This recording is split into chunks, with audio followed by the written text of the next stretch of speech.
I want to be more in touch with the soap making community, which includes you all. I've created this pilot series called the Soap Club, where we journey to the soap making subreddit and explore the top 15 soaps of the month, giving our thoughts and opinions in the comments below, ranking each soap out of 5 stars, and in the end, you'll roast one of my own soaps as a treat.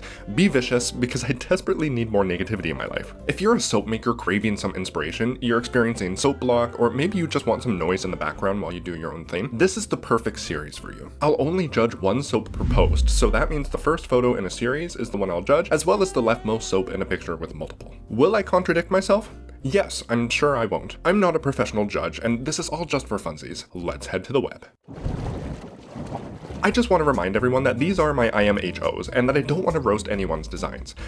Unless they're really ugly. I've been making soap for only 2 years, so I'm gonna take a big old bite of humble pie and remember that a lot of these people are making soap better than me. Let's see who's up at number 15. In last place, we have Guinea Pig Cthulhu soap, which is 2 shades away from being Crayola's forest scented marker. This one actually looks really similar to my Queen of Tropics soap, just much better.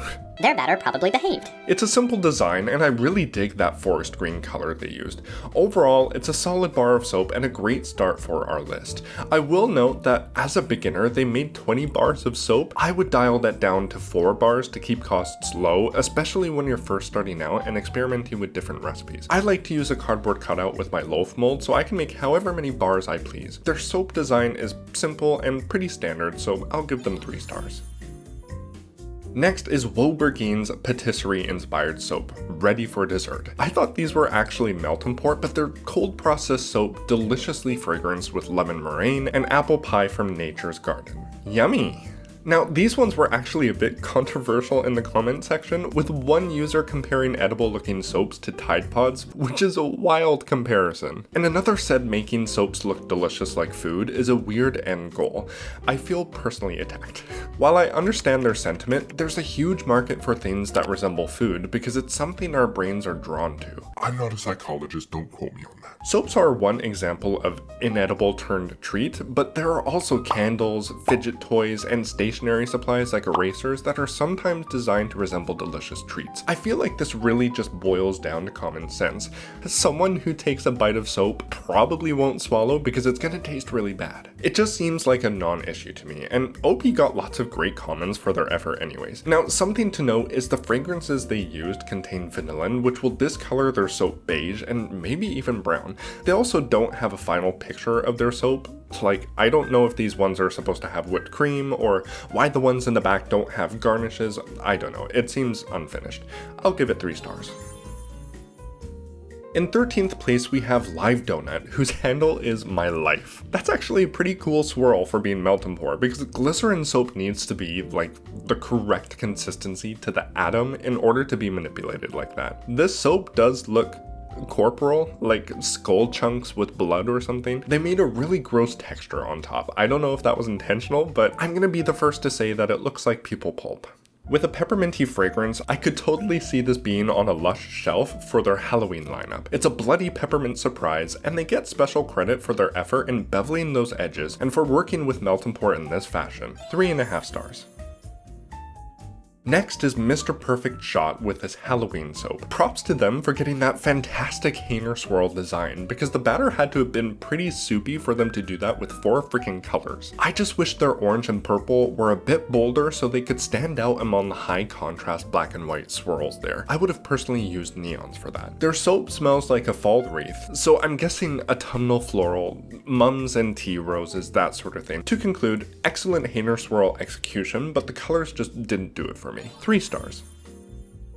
Here we have another red and white one by Mr. Perfect Shot once again. It's scented with cherry blossom, which is a choice. Not personally the fragrance I would have chosen for this design. It does resemble a cut of fatty steak. What I will say is cherry blossom is a super popular fragrance and is actually my best selling soap scent, so if the shoe fits. They also got some really nice crepe layers happening, which takes well controlled batter to pull off. I see some glycerin rivers, but I think they work with the choice of fragrance, which is quaint and delicate.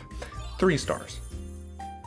In 10th place, we have two soaps by Daizade. I really wish they'd have swapped the placements of their soap because I'm only going to be judging the left one, even though I personally prefer the right one. Scrolling through this subreddit, it seems like white soap with colored swirl is in vogue. They used frosted fir fragrance, which I can only imagine how wonderful it smells. I'm a huge sucker for woody fragrances. I think the green actually would have looked better if they'd have used guinea pig Cthulhu's green we discussed earlier. I think that would have complemented the fragrance much better. Checking their post, it looks like they actually used spirulina, which is a common natural color that can create a wide range of beautiful natural greens in soap. I just think that the shade that they got wasn't ideal. In the end, it's a simple design and I'm not a huge fan of the color, but I'm sure it smells incredible. 3 stars. Making our way into the single digits, we have another supersonically swirly twirly soap. This is the Bubbly Witch's Tea Tree soap, and I just want to make it clear how envious I am of all these people who can keep their batter thin enough to make swirls like this. I want to make swirls. It looks like they did a Taiwanese swirl based on the top, but I could be wrong. While I've never used tea tree essential oil in soap, I know it smells more medicinal, like eucalyptus in a way, which somehow works with this design. The only thing I would have changed is the color palette. Black and orange are fine cogs on their own, but I feel like green is the wrench that sort of breaks the system. I would have personally swapped out the green for purple, or swapped the orange for purple and keep the green. It's a well executed design, the soap is polished and has nice clean beveled edges, so I'll give it 3.5 stars.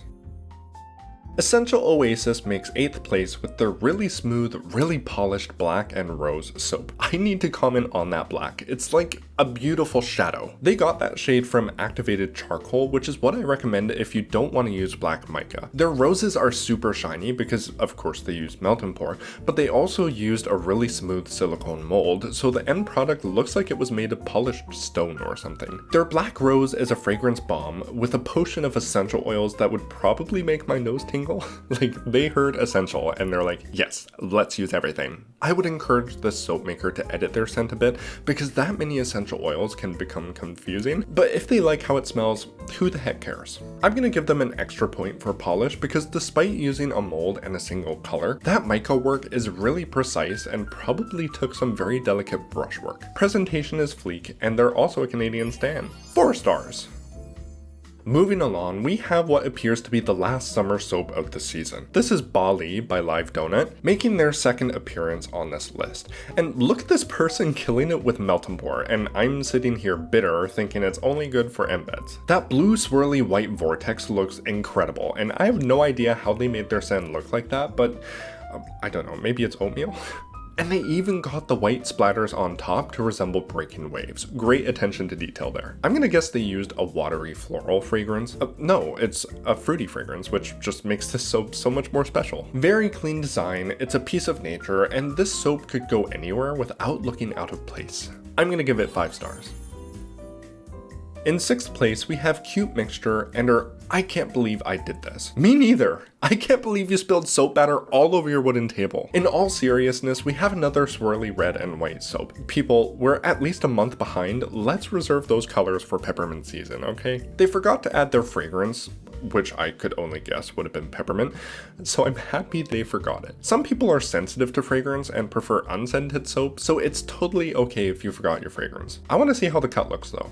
Oh wow, look at that. Freaking soap deceived my eyes. That red was pink the whole time. Cute Mixture actually got a really good design in there. I really like that vibrant fuchsia color, and that classic crinkle cut is fitting for the design. 3.5 stars.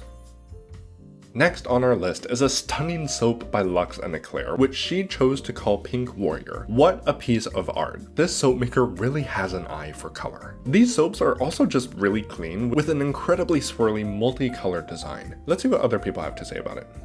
So she's battling breast cancer and wanted to make some pink soap for breast cancer awareness. Well, Luxe and Eclair, I wish you a full recovery and I hope you keep making beautiful soap like this. That's a reminder for everyone. October is Breast Cancer Awareness Month, so wear pink, donate to charity, and give your mom or sister a hug. 5 stars. Just Another Lab Rat fell short of the top 3 rated soaps in the month of September, with a really nice spooky design. We've got what looks like a Hainer Swirl soap, a Luna Swirl, pardon me, with black, purple, and green, some fairy dust, and some killer poison bottle embeds. I need to find out where they got that mold almost immediately. This sort of soap is more in line with something I would make. They're intruding on my style, and I don't quite like it one bit. The problem with the soaps I've seen so far is they haven't quite nailed the purple for some reason, with the only exception being Luxe and Eclair. Maybe it's the lighting, but I think their purple needed to be a bit warmer so it could stand out from the black. It's a cute design overall, so I'll give it 3.5 stars. Breaking into our top 3, we have Shia81 and her mind-boggling design. How the hell did they do this? I'm guessing they maybe set up dividers, poured the soap colors, and then removed the dividers? Oh, okay, yeah. So yeah, it's called a mantra swirl. Yeah, you set up the dividers like so and remove them once the soap is poured. And then it looks like they do a Hainer swirl from side to side. Really cool design. It looks like they used a natural green colorant there. Actually, all their colorants are natural. They have chlorella powder for that green there, never heard of that one, charcoal and indigo kaolin clay for the black, and white kaolin clay for white. They used eucalyptus mint for their fragrance, which is a really popular fragrance pair. Actually, one of Lush's most popular soaps, Outback Mate, is a eucalyptus mint fragrance. Herbaceous, slightly medicinal, and is what I imagine squeaky clean to smell like. This soap maker clearly knows what they're doing. Their design is polished, they've got nice clean beveled edges, and their use of clays and natural colorants with the thin batter required for a design like this just demonstrates their expertise. Their soap is gonna get 4 stars from me, but I need to see them swap out that green for pink clay so we can get a nice Neapolitan soap. Can we make that happen? In second place, we have Reminesque, and their lovely soap reminds me of a grassy field under a golden sunrise. I'm a big fan of having a solid color on the bottom and then a pot swirl for the rest of the bar. It just looks really impactful to me. They wanted to use dried botanicals, but I'm glad they didn't, because look at that beautiful swirling on top with the green and yellow. Again, requiring really thin batter to pull off. You might disagree with me, but I'm not really in love with the colors. Like, I get it, I get the design, but they just remind me of mustard and mint. It's a very clean bar and a good design overall. I'll give it 4 stars. And the top rated soap on Reddit for the month of September 2024 is Fallen Leaves by the Great Idiot. Their username is probably ironic or something because their design definitely isn't idiotic. They pulled off such vibrant color here, and that's the most perfect red I've seen used in soap. It's a super pretty drop swirl with those reds and oranges and yellows sort of oozing towards the bottom of the bar. The whole thing is topped off with some nice cheery autumn leaves. This soap apparently smells like copper leaves, whatever the hell Dr. Seuss that's supposed to be, and those colors are absolutely killer. However, I just think it needs something to break up all the warmth. Maybe a dark green mica drizzle on top, or maybe a purple glitter. I'm not sure, something to balance all that warmth. I'll give this one 4.5 stars. And that brings us to the finals, where I decide what my top 3 favorite soaps are. Getting the bronze trophy is Bali by Live Donut. Silver is gonna go to Fallen Leaves by the Great Idiot, and gold is gonna go to Pink Warrior by Luxe and Eclair. My opinion is obviously going to differ from yours, so let me know your thoughts in the comments below. But before you do, I promised a soap roast, so I'm going to draw a random soap from my archives. Queen of Tropics. That'll be easy. Roast this design to filth, make me weep, and I'll present the funniest comment in next month's episode. That concludes our very first episode of the Soap Club. Thank you for sticking around. Don't forget to post your soap designs on r/soapmaking. Maybe I'll rate it. Thank you for watching. Bubble bye.